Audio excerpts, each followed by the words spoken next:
ఆంధ్రప్రదేశ్లో ఏం జరుగుతోంది? ప్రతిరోజు వస్తున్న వార్తలు చూస్తే తీవ్రమైనటువంటి ఆందోళన కలిగిస్తోంది. చంద్రబాబుది అధర్మ యుద్ధం అంటూ నిన్న జగన్ గారు చేసిన స్పీచ్ విన్న తర్వాత ఏమిటి పరిస్థితి? లక్షల రూపాయలు పెట్టి ఎమ్మెల్సీ ఎన్నికల్లో గెలవటం కోసం తెలుగుదేశం పార్టీ గతంలో మాదిరిగానే మళ్ళీ ఆ రకమైనటువంటి ప్రలోభాలకు తెరదీస్తూ ఆంధ్రప్రదేశ్ని అప్రదిష్ట పాలు చేస్తోందా? జగన్ గారు అన్నట్లు ఆయన పలావ్ పెడితే కాదు బిర్యానీ ఇస్తానన్న చంద్రబాబును చూసి ఇప్పుడు అది లేకుండా జనం కోల్పోయినట్లయిందా? ఇంకోవైపున వైద్య కళాశాలల ప్రైవేటీకరణ అంటున్నారు. జగన్ ప్రభుత్వంలో అంతర్జాతీయ స్థాయి విద్యను ప్రమోట్ చేయాలని చెప్పి ఆయన ఐబీ సిలబస్ ఇటువంటివన్నీ తీసుకొస్తే ఇప్పుడు ఆంధ్రప్రదేశ్లోని తెలుగుదేశం ప్రభుత్వం అంతర్జాతీయ స్థాయిలో మద్యం బ్రాండ్లు తీసుకొస్తామని చెప్పి ప్రకటిస్తూ ఉంది. సో ఈ పరిస్థితి ఎటువైపు వెళుతోంది? ఇంకోవైపున రైతు భరోసా కేంద్రాల ద్వారా గతంలో రైతులకు అవసరమైన అన్ని విత్తనాలు ఇటువంటి ఇవ్వడానికి ప్రయత్నాలు జరిగితే ఇప్పుడు గతంలో మాదిరి అంటే గతంలో చంద్రబాబు గారి ప్రభుత్వం ఉన్నప్పుడు ఎట్లయితే మళ్ళీ రైతులంతా తంటాలు పడ్డారో ఇప్పుడు కూడా అలాగే ఆ రైతులు రోడ్డు మీద వర్షంలో నిలబడి నానా పాటలు పడుతున్నారు. మరి ఇదంతా జనం స్వయంకృతాపరాధమా లేక ఎవరిది తప్పు? ముందుగా వీడియోలు చూద్దాం, చూసిన తర్వాత చర్చలోకి వెళదాం.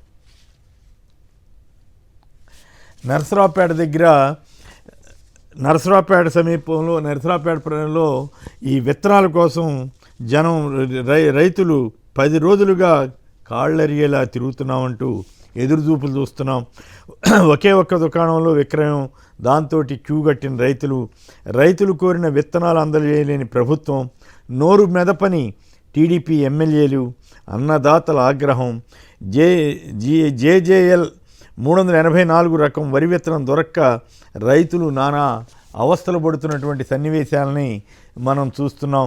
సో ఇదంతా కూడా మరి జనాన్ని తప్పుపట్టాలా? ఎవరిని తప్పుపట్టాలి?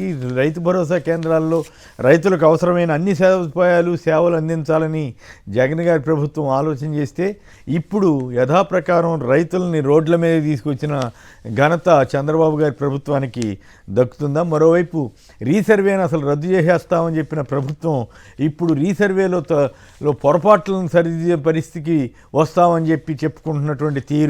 కొత్త వైద్య కళాశాలలు 5 కళాశాలను ఆల్రెడీ జగన్ గారి ప్రభుత్వ రంగంలో తీసుకొస్తే ఇప్పుడు మిగతా 12 కళాశాలల్ని ప్రైవేటు భాగస్వామ్యంలో నిర్వహణకు అడుగులు వేస్తున్నారని చెబుతున్నారు. అంటే ప్రైవేటీకరణకు. దీనివల్ల పేద విద్యార్థులకు దక్కే మెడికల్ సీట్లు దక్కకుండా పోయే ప్రమాదం ఉంది. ఇంకోవైపున ఈవీఎంలపై ఫిర్యాదులు వెనక్కి తీసుకోండి అని చెప్పి వైసీపీ నేతలపై ఎన్నికల సంఘం అధికారులనండి లేదా ఎన్నికల రిటర్నింగ్ అధికారులనండి చేస్తున్న ప్రయత్నాలు, ఒత్తిళ్లు చాలా ఆశ్చర్యం కలిగిస్తూ ఉన్నాయి. అప్పట్లో ఆ ఈవీఎంలు ట్యాంపరింగ్ అని లేకపోతే చివరికి వాటి బ్యాటరీ తీరు కూడా ఆశ్చర్యంగా ఎలక్షన్ ముగిసిన తర్వాత కూడా 90% బ్యాటరీ యథాతథంగా ఉంది, ఛార్జింగ్ అట్లాగే ఉంది అనేది కూడా ఇప్పుడు అనుమానాలకు దారితీస్తోంది. సో వీటన్నిటి మీద వైసీపీ నేతలు ఎవరు వెనక్కి తగ్గడం లేదు. ఖచ్చితంగా ఈ ఈవీఎంల సంగతి ఏదో తేల్చమని వాళ్ళు అడుగుతుంటే అధికారులు మాత్రం ప్లీజ్ వెనక్కి తీసుకోండి, మీ ఫీజు మీకు ఇచ్చేస్తామని చెబుతున్నారట. ఇక జగన్ గారి వీడియో ఒకసారి చూసిన తర్వాత చర్చలోకి వెళదాం. నేను ఒకటి చెప్తా ఉన్నా. జగన్ పలావ్ పెట్టినాడు, చంద్రబాబు బిర్యానీ పెడతానన్నాడు. చంద్రబాబు నమ్మి ఓటేసినారు. బిర్యానీ బాయా పలావ్ బాయా లాస్ట్కు పస్తు పండుకోవాల్సిన పరిస్థితి. చంద్రబాబును నమ్ముకుంటే ఎక్కడైనా ప్రజలైనా అంతే, నాయకులైనా అంతే. రైట్. అది గోపి గారు చెప్పండి, ఏమిటి అధర్మ యుద్ధం జరగబోతోందని జగన్ గారు ఇప్పటి నుంచి హెచ్చరిక జారీ చేస్తున్నారు ఎమ్మెల్సీ ఎన్నికలకు సంబంధించి. ఇప్పుడు అనేక అంశాలు నేను మీ దృష్టికి తీసుకొచ్చాను. నిజంగానే పలావుకు ఇస్తుంటే బిర్యానీకి ఆశపడి చివరికి జనం నష్టపోయిన పరిస్థితి అని అంటారా? నమస్కారం సార్. నమస్కారం. చంద్రబాబు రాజకీయాలు ఎప్పుడు కూడా పలావు బిర్యానీలు అవి ఏమీ దొరకవు. ఆయన మాటల్లో ఉంటాయి, చేతల్లో కనిపించవు. మొదటి నుంచి ఉన్నది అది ఆయనకి. తర్వాత ఎన్నికలు ఖచ్చితంగా ఆయన వ్యూహాత్మకంగానే ఉంటారు చంద్రబాబు. ఎన్ని అనైతికమైనటువంటి చర్యలకు దిగాలంతా కూడా ఆయన అందులో ఆరితేరి ఉన్నారు.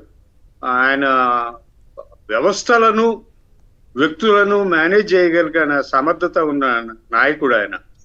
కాబట్టి ఈ జగన్ అన్నట్టుగా పలావ్ పోయింది, బిర్యానీ పోయింది అని అన్నట్టుగానే ఖచ్చితంగా అదే జరుగుతూ ఉంటుంది. ఈ జనానికైతే ప్రజలకే కాదు, నాయకులకు, పార్టీలో ఆయన నమ్ముకొని ఉండే నాయకులకు కూడా అన్యాయం జరుగుతూనే ఉంటుంది. అది చంద్రబాబు నైజం అండి. ఆ నైజమే ఇప్పుడు మళ్ళీ కొనసాగుతుంది. ఇప్పుడు ఉత్తరాంధ్రలో ఎమ్మెల్సీ ఎలక్షన్ జరగబోతుంది. వాస్తవానికి స్థానిక సంస్థల్లో వైఎస్ఆర్ కాంగ్రెస్ విజయకేతనం ఎగరేసింది. వైఎస్ఆర్ కాంగ్రెస్ సభ్యులే చాలా మంది ఉన్నారు.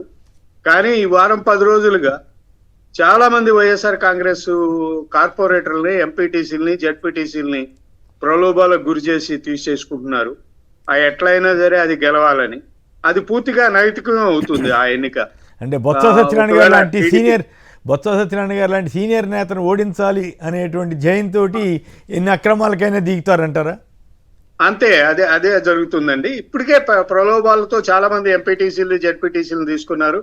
బొత్స సత్యనారాయణ ఓడిపోవడం కానీ, అక్కడ వైఎస్ఆర్ కాంగ్రెస్ ఓడిపోవడం కానీ అనేది జరగదు. ఎందుకంటే సంఖ్యాబలం అలాంటిది. అయితే ఆ సంఖ్యాబలాన్ని ఛేదించేసి చంద్రబాబు ప్రలోభాలకు గురి చేసి కౌన్సిలర్లు, కార్పొరేటర్లు, ఎంపీటీసీలు, జెడ్పీటీసీలని తీసేసుకుంటున్నారు. ఎలా అయినా గెలిపే లక్ష్యంగా బొత్సను ఓడించాలి, బొత్స సత్యనారాయణ ఓడించాలి అనే లక్ష్యంతో పనిచేస్తూ ఉన్నారు. ఇట్లాంటి ఎన్నికలన్నీ కూడా ఆయనకు, చంద్రబాబుకి వెన్నతో పెట్టిన విద్య అది. రైట్. అయితే ఇక్కడ మాట చెప్పండి, ఇప్పుడు గతంలో అనేక సిస్టమ్స్ తీసుకొచ్చాడు జగన్ గారు. ఇప్పుడు ఉదాహరణకి రైతు భరోసా కేంద్రాలు, ఇప్పుడు మళ్ళీ రైతులు రోడ్డెక్కి వర్షంలో నానా పాటలు పడుతున్న తీరు, గంటలు ఎదురు చూస్తున్న వైనం. అలాగే అంతర్జాతీయ స్థాయి విద్య అని జగన్ గారు చెప్తే అంతర్జాతీయ స్థాయి మద్యం బ్రాండ్లు తీసుకురాబోతున్నామని టీడీపీ నేతలు చెబుతున్నారు. ఆ మేరకు తెలుగుదేశం మీడియా చాలా బ్రహ్మాండంగా ప్రచారం చేసుకుంటా ఉంది. ఆల్రెడీ అదేదో ఘనమైన వ్యవహారం లాగా. మీకేమనిపిస్తూ ఉంది? ఈ పరిణామాలు ఆంధ్రప్రదేశ్కి మంచిదేనా? ఇవి మంచివి కాదండి. వాస్తవానికి జగన్ రైతులకు సంబంధించి రైతు భరోసా కేంద్రాలు ఏర్పాటు చేసి, రైతు భరోసా కేంద్రాల ద్వారా అన్ని సదుపాయాలు రైతులకు అందేలాగా చేశారు. రైతు భరోసా కేంద్రాలే అన్ని సదుపాయాలు, విత్తనాల దగ్గర నుంచి కొనుగోలు వరకు అన్ని రైతు భరోసా కేంద్రాలు చేశాయి.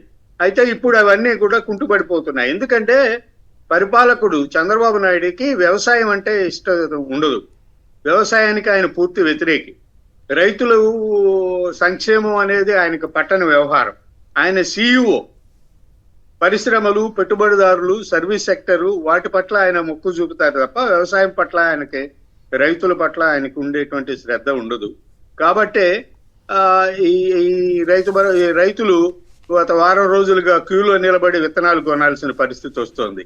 ఇకపోతే విద్యా విధానం చూసుకుంటే, విద్యా విధానంలో జగన్ గారు అంతర్జాతీయ స్థాయిని ప్రవేశపెట్టారు. నిజమే, స్కూళ్ళల్లో బైజూస్తో టైప్ అవడం కానీ, స్కూళ్ళల్లో ఇంగ్లీష్ మీడియం పెట్టడం, యూనిఫామ్ ఇవ్వడం, ఇవన్నీ ట్యాబ్లు ఇవ్వడం, 8వ తరగతి పిల్లలకు సాంకేతికత అలవాటు చేయడం, గవర్నమెంట్ స్కూళ్ళలో పిల్లలకి, గవర్నమెంట్ స్కూళ్లను కార్పొరేట్ స్కూళ్లకు ధీటుగా నిలబెట్టడం, ఇవన్నీ కూడా జగన్ గారు తీసుకున్న చర్యలు. నాకు తెలిసి ఈ చర్యలు ఏవి కూడా ఈ 5 ఏళ్లలో ఉండకపోవచ్చు. మళ్ళీ విద్యా విధానం, పాఠశాలలు, ప్రభుత్వ పాఠశాలలు వెనుకబడిపోతాయి. అదే జరుగుతుంది. ఇక మద్యం బ్రాండ్లు అంటే చంద్రబాబుకి ఇష్టమైన పనుల్లో మద్యం విక్రయం ఒకటి. వ్యాపారులు లబ్ధి పొందుతారు.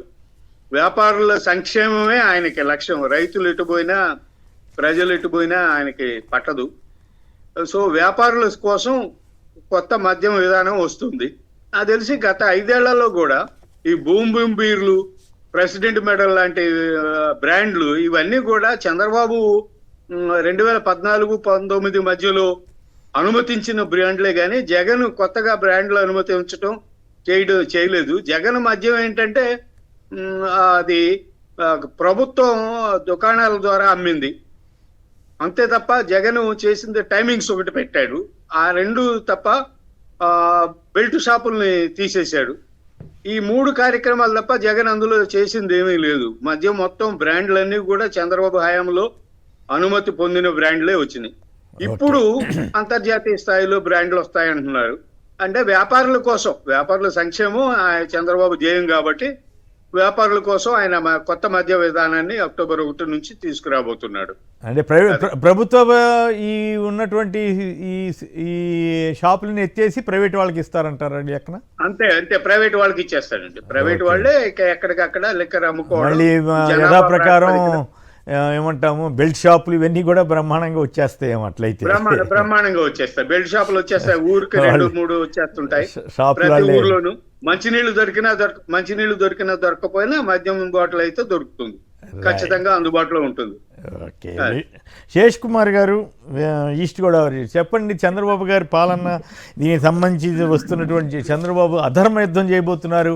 పలావు ఇస్తుంటే బిర్యానీ కావాలనుకున్నారు, ఇప్పుడు 2 లేకుండా పోయినాయి, పస్తులుండే పరిస్థితి ఇచ్చారని జగన్ గారు వ్యాఖ్యానిస్తున్నారు. మీరేమంటారు?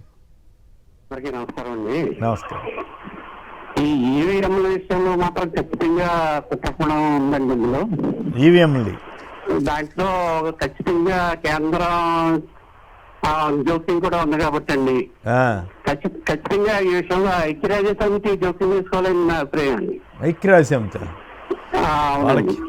కేంద్రం కూడా తప్ప ఉంది కాబట్టి అండి దీంట్లో.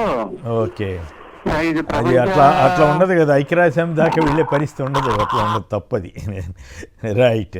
ఓకే, విష్ణు గారు చెప్పండి, ఏమిటి ఈ అధర్మ యుద్ధంలో మీరు ఎలా నిలబడగలుగుతారా, లేదా ఇప్పటివరకు అనేక ఇష్యూస్ని రైతులకు సంబంధించి కానీ అట్లాగే మద్యం బ్రాండ్ల గురించి కానీ అనేక విషయాలు ప్రస్తావించడం జరిగింది, వాటి మీద మీ విశ్లేషణ చెప్పండి. సార్, ఇప్పుడు గత ప్రభుత్వము ఒక పరిపాలన, ఒక బ్రహ్మాండమైనటువంటి పరిపాలన అందించింది ప్రజలకి. అన్ని రంగాల్లోనూ కూడా, వ్యవసాయ రంగం కానీ, విద్యా రంగం కానీ, వైద్య రంగం కానీ, లేకపోతే పరిశ్రమలు కానీ, పెట్టుబడులు కానీ, ఒకటి కాదు అనేక రంగాల్లో ఒక రిఫార్మ్స్ తీసుకొచ్చి ఒక మంచి ప్రభుత్వం కింద భారతదేశంలో నిలబడింది. సరే, చేయాల్సినటువంటి దుష్ప్రచారము, లేకపోతే చేయాల్సినటువంటి ఒక వ్యక్తిని చెడుగా ఎన్ని రకాలుగా చూపించచ్చో అన్ని రకాలుగా ప్రజల ముందు నిలబెట్టి ఈరోజు ఏం చేయాలి, గత ప్రభుత్వం చేసినటువంటి మంచి కార్యక్రమాలని ఏ విధంగా అమలు చేయాలి, ఏ విధంగా దాని మీద బురద జల్లాలి, ఏ విధంగా ప్రజలకు తప్పుదోవ పట్టించాలి అనే తికమక పడతా ఉన్నారు. ఉదాహరణకు తీసుకుంటే మనం నిన్న క్యాబినెట్ జరిగింది. సరే, క్యాబినెట్ కన్నా ముందు ఇంకో విషయం మాట్లాడుకోవాల్సి వస్తే, ఈ పార్టీ ఆఫీసుల్లోనూ లేకపోతే ప్రజల దగ్గర నుంచి వచ్చేటటువంటి అర్జీలు స్వీకరిస్తూ ఆ అర్జీలన్నీ కూడా వైఎస్ఆర్ కాంగ్రెస్ పార్టీకి సంబంధించినటువంటి వాళ్ళ మీద వస్తున్నాయని చెప్పి దుష్ప్రచారం చేస్తా ఉన్నారు. ఇప్పుడేమో మళ్ళీ కలెక్టరేట్లో తీసుకోమంటున్నారు. అసలు బ్రహ్మాండమైనటువంటి ఒక విధానం ఉంది, స్పందన అని చెప్పని. ఎక్కడైతే ఎవరికైతే సమస్యలు ఉంటాయో అధికారులందరూ వెళ్ళి ఆ అధికారులు స్టిపులేటెడ్ టైంలో పరిష్కరించి నెట్లో పెట్టాలి, అప్లోడ్ చేయాలి. దానికి సంబంధించినటువంటి ఒక బ్రహ్మాండమైనటువంటి విధానం ఉంటే దాన్ని క్లోజ్ చేసి మొత్తం రాష్ట్రంలో ఉన్నటువంటి అందరూ కూడా ఒక చాటుకు వచ్చి గంటలు రోజులు తరబడే విధంగా స్పందనను తీసేసి ఈరోజు ప్రజలందరూ కూడా సంచులు తీసుకొచ్చి వాళ్ళ సంబంధించి అర్జీలు ఇస్తే అర్జీలన్నీ వైఎస్ఆర్ కాంగ్రెస్ పార్టీ మీద వచ్చినట్టుగా ఆక్రమణలన్నీ, భూ ఆక్రమణలని, అదని ఇదని ఆ ప్రజలు ఇచ్చేటటువంటి అర్జీలు కూడా అన్ని వైఎస్ఆర్ కాంగ్రెస్ పార్టీ నెత్తి మీద నెడుతున్నారు. మళ్ళీ ఇప్పుడేమన్నారు, కలెక్టరేట్లో 15 రోజులకు ఒకసారి మంత్రుల నుండి తీసుకోవాలి అని అన్నారు. ఒక స్పష్టమైనటువంటి విధానం గత ప్రభుత్వం అమలు చేస్తే ఆచరించకుండా ఆ గందరగోళంగా పడిపోతుంది అనమాట ప్రభుత్వం. నెంబర్ 1. నెంబర్ 2, ఆర్బీకే సెంటర్స్ భారతదేశంలో ఉన్నటువంటి ఇతర రాష్ట్రాలు కూడా వచ్చి వ్యవసాయము ఏ రకంగా ఆధునీకరించబడింది ఆంధ్రప్రదేశ్లో అని చెప్పని విత్తనాలు కానీ, ఎరువులు కానీ, లేకపోతే పంట రుణాలు కానీ, లేకపోతే పంటకు సంబంధించినటువంటి క్రాప్ ఇన్సూరెన్స్ కానీ, లేకపోతే గిట్టుబాటు ధర కానీ, ఈ 5-6 అంశాలు కూడా ఒక ప్రణాళికాబద్ధంగా ఆర్బీకేల్లో గత 5 సంవత్సరాలు జరిగింది. 5 సంవత్సరాలు ఏం జరిగిందో తెలుసుకుని దాన్ని అమలు చేస్తే ఈజీగా ఉంటుంది. కానీ ఇప్పుడు మొత్తం ఏం చేశారంటే, ఆ వ్యవస్థ జోలికి వెళ్ళకూడదు. ఆ వ్యవస్థ జోలికి వెళ్తే మళ్ళీ జగన్మోహన్ రెడ్డి గారి బ్రాండ్ ఉంటుంది అని చెప్పి దాని జోలికి వెళ్ళకుండా ఈరోజు వారం రోజులు 10 రోజుల నుంచి ఎండలో వర్షంలో రైతులందరూ కూడా విత్తనాల కోసం బారులు తీరి నరసరావుపేట, సత్తెనపల్లి, పిడుగురాళ్ళ, పల్నాడు జిల్లాల్లో ఉన్నారు అని అంటే దాన్ని ఎవరి గురించి మనం ఈరోజు మాట్లాడుకోవాలి? మా పరిపాలన ఈ విధంగా ఉంటుంది, మా సంస్కరణలు ఈ విధంగా ఉంటాయి, మేము ఈ అధికారంలోకి వస్తే ఈ రకంగా చేస్తాము అని చెప్పని నెత్తి నోరు కొట్టుకుంటే ఈ రాష్ట్ర ప్రజలు పరిగణలోకి తీసుకోలేదు. దుష్ప్రచారం పక్క మొగ్గు చూపారు. ఈరోజు చూడండి, ప్రకాశం బ్యారేజీ దగ్గర వర్షం వచ్చి పైన ఇతర రాష్ట్రాల నుంచి నీళ్లు వచ్చి కిందకి వెళ్తుంటే ముఖ్యమంత్రి గారు దాన్ని వెళ్ళి నిన్న ఆగి ఒక ఫోటో దిగారు. విత్తనాల కోసం బారులు తీరి క్యూ లైన్ లో ఉండి జనాలందరూ రైతులందరూ విత్తనాల కోసం ఇబ్బంది పడతా ఉంటే దాని గురించి మాట్లాడలేదు. ఎక్కడ అట్లా కాదు విష్ణు గారు, ప్రజలు ఏ విషయం విష్ణు గారు మీ ప్రాంతమే కదా విజయవాడలో అంత బ్రహ్మాండంగా చైనా వాళ్ళలాగా వరద నీరు ఎక్కడ జనంలోకి కాలనీలోకి రాకుండా బ్రహ్మాండంగా గోడ కడితే కూడా అక్కడ కూడా జనం ఓట్లేదు. అది విచిత్రంగా అనిపించట్లేదా సార్? ఇప్పుడు రాత్రి వెళ్తా చూశాను నేను నిన్న కట్టినటువంటి కృష్ణానదికి కట్టినటువంటి కరకట్ట మూలంగా అక్కడ ఒక 5-6 వేల మంది 10,000 మంది ప్రజలు తరలించేటటువంటి కార్యక్రమము, లేకపోతే పునరావాస కేంద్రాలు, అన్నము, నీళ్లు, ఇతర సౌకర్యాలు కల్పించకుండా బ్రహ్మాండంగా పైనుంచి వాటర్ కింద దాకా వెళ్ళిపోతుంది. అందుకనే ఒక మాజీ ముఖ్యమంత్రి గారు ఒక సామెత చెప్పారు, ఆ రాజకీయ నాయకులు ఎవరు కూడా అభివృద్ధి చేయకూడదు, ప్రజలకు అందుబాటులో ఉండకూడదు, అప్పుడే ఓట్లు వేస్తారని చెప్పారు. అది అప్పుడప్పుడు నిజమేనా అని చెప్పని అనిపించేటటువంటి పరిస్థితి మనకి కొన్ని సందర్భాల్లో మాట్లాడుకోవాల్సి వస్తుంది అనమాట. అలాగే ఇప్పుడు నేను తీసుకున్నటువంటి క్యాబినెట్ ఎందుకునని అంటున్నామంటే, క్యాబినెట్ లో ప్రజలకి ఒక స్పష్టంగా మేలు చేకూర్చడం కోసం లక్షల మంది ఉన్నటువంటి వర్గాలు ఉన్నాయి. మహిళలు ఉన్నారు, రైతులు ఉన్నారు, విద్యార్థులు ఉన్నారు. లేకపోతే ఇప్పుడు ఎదురవుతున్నటువంటి సమస్యలు ఏంటి, దీన్ని ఎలా పరిష్కరించాలి అని చెప్పని సంసిద్ధం కోసం క్యాబినెట్ మీటింగ్ పెట్టుకుంటారు, కలెక్టివ్ రెస్పాన్సిబిలిటీ కోసం. కానీ నిన్న ఆంధ్రప్రదేశ్లో ప్రతిష్టాత్మకంగా ఉన్నటువంటి మెడికల్ కాలేజెస్, ఆ మెడికల్ కాలేజెస్ అలా ఉంటే జగన్మోహన్ రెడ్డి గారు ప్రపోజ్ చేశారని, జగన్మోహన్ రెడ్డి గారు దీన్ని ఆలోచన చేశారని, ప్రజలకు అందుబాటులోకి వస్తే జగన్ గారి హయాంలో ఇది కట్టారని చెప్పని ఒక మాట వస్తుందనే ఉద్దేశంతో గత 20 రోజులుగా ఆ మెడికల్ కాలేజీలకి సిబ్బంది లేరని చెప్పని, మెడికల్ కాలేజీలకు అనుమతులు లేవని, మెడికల్ కాలేజీలు కేంద్ర ప్రభుత్వం దృష్టి తీసుకెళ్లేదని, గత ప్రభుత్వం నిర్లక్ష్యం చేసిందని చెప్పి దాని మీద ఒక బ్రాండ్ వేశారనమాట. ఏంటంటే మెడికల్ కాలేజీలు ఆంధ్రప్రదేశ్లో జగన్మోహన్ రెడ్డి గారి ప్రభుత్వం తీసుకొచ్చినా కూడా సరిగా పట్టించుకోలేదు, వదిలేసిందని చెప్పి తీసుకొచ్చి నిన్న కేబినెట్లో దాన్ని ప్రైవేటీకరించాలి అని పెట్టారు. ఇంతకన్నా రాష్ట్ర ప్రభుత్వము పేద ప్రజలు కూడా వైద్య విద్యని అందుబాటులో తీసుకురావాలి, చదువుకోవాలని ప్రతి సంవత్సరము 300 మందో 500 మందో 1000 మందికో అందుబాటులో వచ్చేటటువంటి ఒక వ్యవస్థని తీసుకొస్తే పదే చంద్రబాబు నాయుడు గారు చెప్తుంటారు, నేను చేసినటువంటి కార్యక్రమాలు రాజశేఖర గారు కొనసాగించారు, నేను చేసినటువంటి కార్యక్రమాలు కేసీఆర్ గారు కొనసాగించారని చెప్తారు. దీన్ని ఏమనాలి?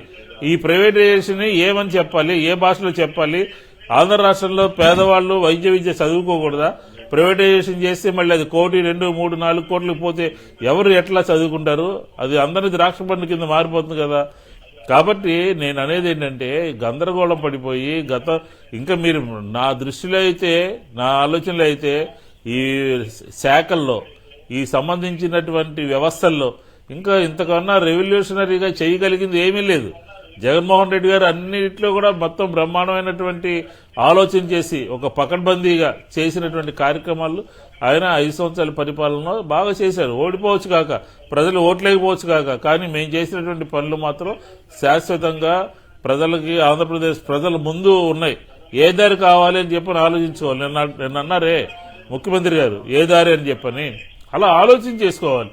అంతే తప్ప ఎమోషనల్లోనో చెప్పినటువంటి మాటల మూలంగానో మా మీద చల్లినటువంటి బురద మూలంగానో మీరు ఆలోచన చేయకపోతే విజ్ఞులైనటువంటి ప్రజలు, ఆంధ్రప్రదేశ్ ప్రజలు ఏ సందర్భంలో ఏం జరుగుతుంది, జగన్మోహన్ రెడ్డి గారు ఏం చేశారు, ఈ రోజు ఏం జరుగుతుంది, ఒక బేరీజ్ వేసుకోవాలి, ఒక అంచనా వేసుకోవాలి. అయితే నిన్న చేనేత దినోత్సవం సందర్భంగా చంద్రబాబు గారు చేనేతలకు ఎన్నో ఇవ్వాలనుకున్నా ఇవ్వలేకపోతున్నానని చెప్పడానికి మీటింగ్లు పెట్టమైంది, ఈ గొడవ అయింది. అసలు ప్రతిదీ ఆ వాగ్దానాలు చేసేటప్పుడు మరి ఆ సంగతి ఆయనకి తెలియదు అంటారా? కావాలని ఇప్పుడు ఇవ్వలేకపోతున్నా అని చెప్పి సానుభూతి వ్యాఖ్యలు జనం ఎలా చూస్తారు సార్? ఇప్పుడు మనం ఏం చెప్పవసరం లేదు సార్.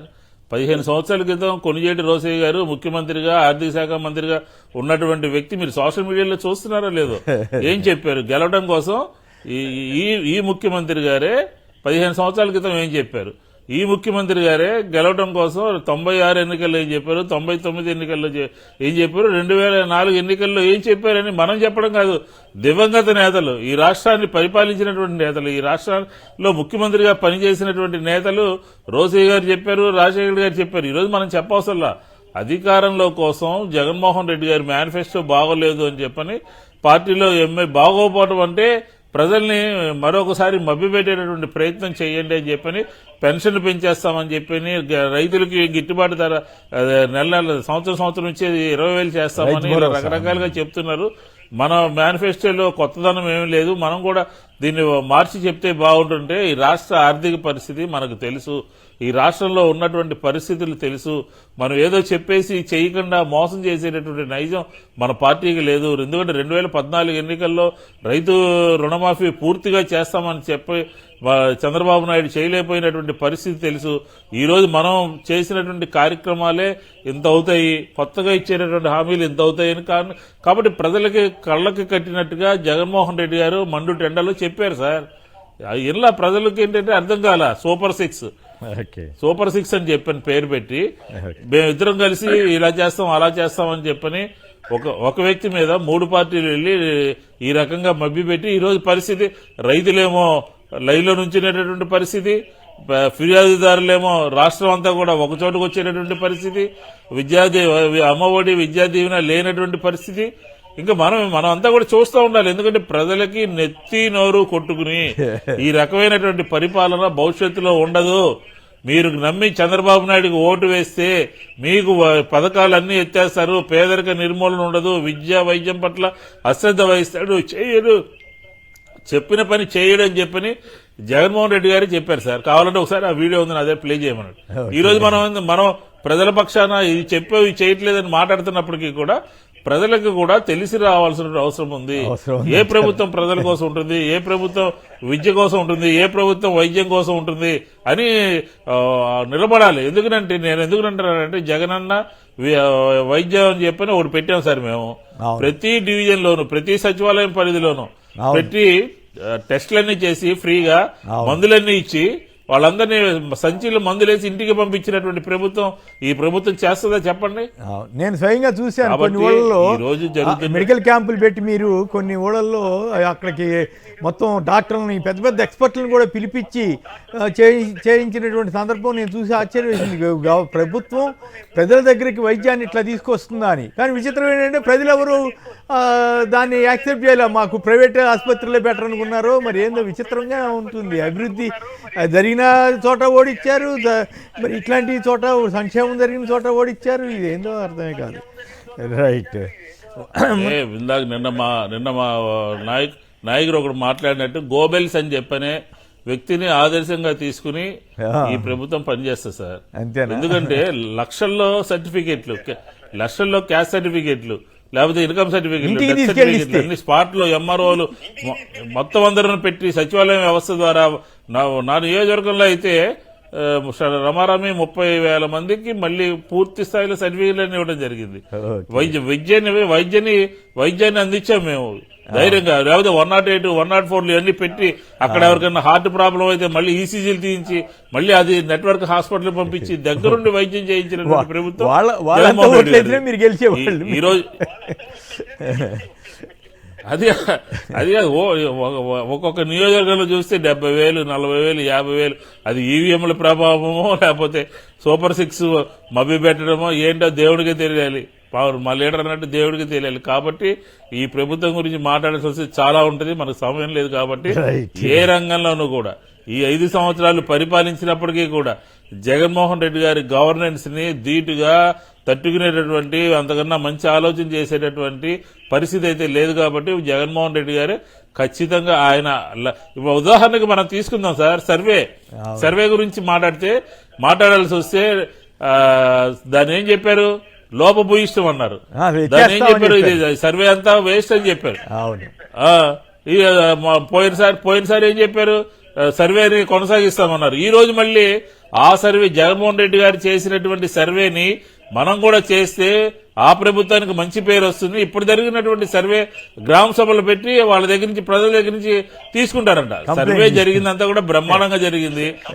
మళ్ళీ సర్వేని ముందు తీసుకెళ్లాలంటే దాన్ని ఏదో ఒక ముద్ర వేయాలి కాబట్టి చాలా లిటిగేషన్లు ఉన్నాయి. ప్రజల దగ్గర నుంచి మళ్ళీ గ్రామ సభలు పెట్టి తీసుకుని దాన్ని కొనసాగిస్తామని చెప్తున్నారు. కాబట్టి ఏదో ఒక రకంగా ముందుకు వెళ్లాలనేటువంటి ప్రయత్నం చేస్తూ బురదల్లేటటువంటి కార్యక్రమం చేస్తున్నారు.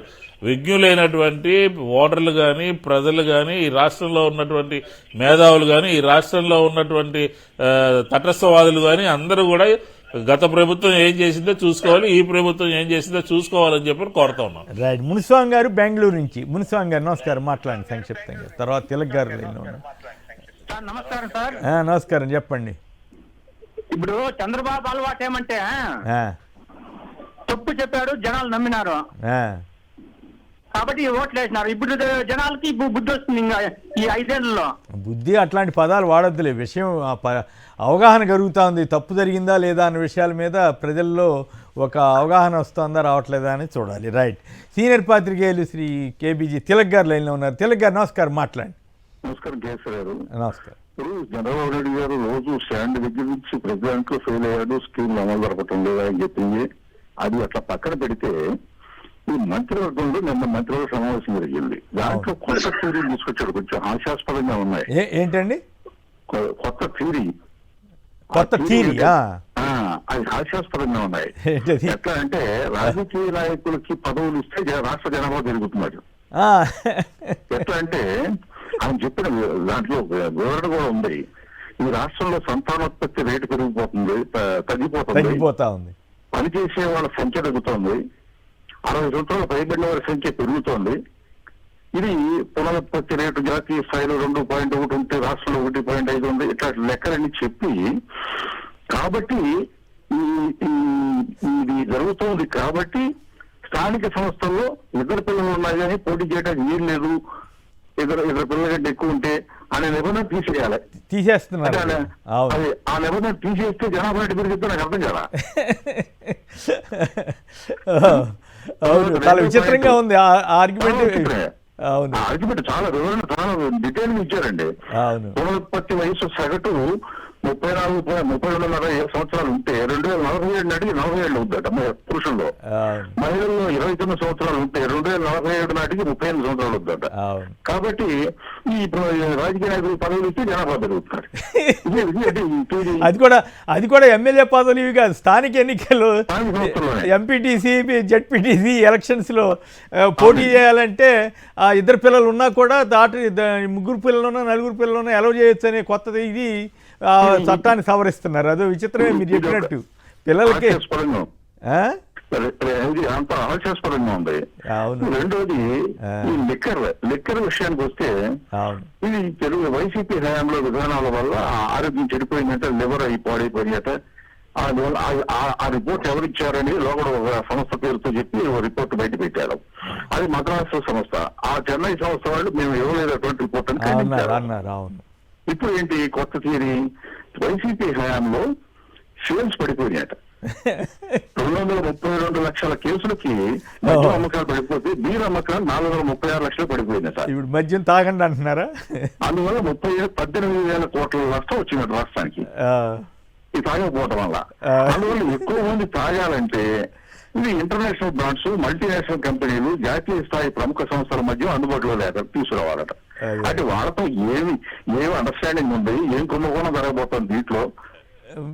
మద్య నిషేధం అమలు చేసిన తెలుగుదేశం పార్టీ ఇప్పుడు మద్యం అమ్మకాలు బాగా పెంచాలని చెప్పి మీకు గుర్తుంటుంది. ఆ రోజున మద్య నిషేధం ఎత్తేటాకి ఎన్టీ రామారావు పెట్టిన మద్య నిషేధం ఎత్తేటాకి ఏ కారణాలు చెప్పారు, అవే కారణాలు మళ్ళీ చెబుతున్నారు. రెండోది, ఇప్పుడు వైసీపీ హయాంలో ఆరోగ్యం పాడైపోయింది అన్నారు. ఇంటర్నేషనల్ కంపెనీలు, నేషనల్ కంపెనీలు మద్యం తీసుకొచ్చి అమ్మితే, బ్రాండ్లు తీసుకొచ్చి అమ్మితే ఆరోగ్యం ఎట్లా బాగుపడుతుందో నాకైతే అర్థం కాదా. లివర్లు ఇంకా బ్రహ్మాండంగా పనిచేస్తాయి. అట్లయితే మామూలుగా మద్యం తాగితే లివర్ దెబ్బతింటది అంటారు కదా. ఇప్పుడు ఆ బ్రాండ్ తీసుకొస్తే లివర్ ఇంకా బాగా పనిచేస్తుందేమో, యాక్టివ్ అయిపోద్దేమో. మరి నాకున్న అనుమానం ఒకటేనండి, ఈ ఇంటర్నేషనల్ బ్రాండ్స్, నేషనల్ బ్రాండ్స్ వీళ్లతో ఏదో అండర్స్టాండింగ్ ఉంది, ఆ కంపెనీ తీసుకురావాలి. రెండోది ఇంకో పాయింట్ ఏంటంటే కన్సల్టెంట్ లా పని చేస్తారు మద్యం సేల్స్ పెంచడానికి. ఓహో, మళ్ళీ అదొకటి ఉందా? ఎందుకు బెల్ట్ షాపులు పెట్టేసుకుంటారు కదా వాళ్ళు, ప్రైవేట్ వాళ్ళు బ్రహ్మాండంగా. కన్సల్టెంట్ ఎవరనేది బయటికి రావాలి ఆ పేరు. అప్పుడు సరే చూద్దాం. మొత్తానికి దీంట్లో పెద్ద కుంభకోణం జరగబోతుంది. అవును. సో ఆంధ్రప్రదేశ్ ప్రజలు ఎలాంటి ప్రభుత్వాన్ని ఎన్నుకున్నారు అనే దానికి ఇవన్నీ కూడా ఉదాహరణలు అవుతాయి. మరి వీటిని ఏదైనా చంద్రబాబు గారికి గొప్ప అవకాశం వచ్చింది ఈ వయసులో, దాన్ని మంచిగా సద్వినియోగం చేసుకోవడానికి ప్రయత్నం చేయకపోగా ఈ రకంగా ప్రజా వ్యతిరేక చర్యలు, ప్రజలు మద్యం బాగా ఎక్కువ తాగండి, లేకపోతే ఇసుక ఇష్టం వచ్చినట్టు అమ్ముకోండి, లేకపోతే దోచుకోండి, ఏందో అసలు ఇది అర్థమే కాకుండా ఉంది. అట్లాగే ప్రైవేట్ కాలేజీలు మెడికల్ ఇది చేసేస్తాము, చేనేత వాళ్ళకి మేము చాలా చేయాలనుకున్నాం, ఏం చేయలేకపోతున్నాము, ఏం చేయ మరి హామీలు ఇచ్చింది ఎప్పుడు ఇవన్నీ తెలీదా? ఇంతంత పరిస్థితి.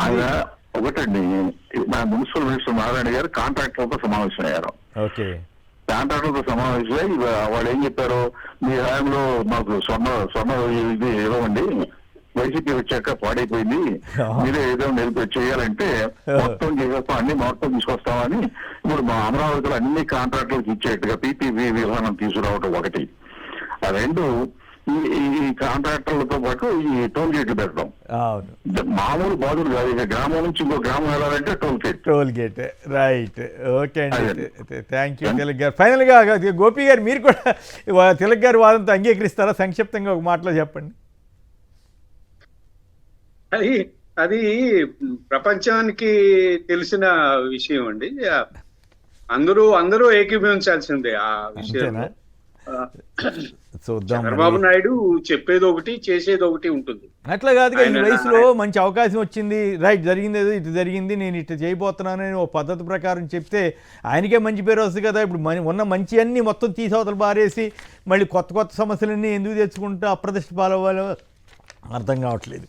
రైట్.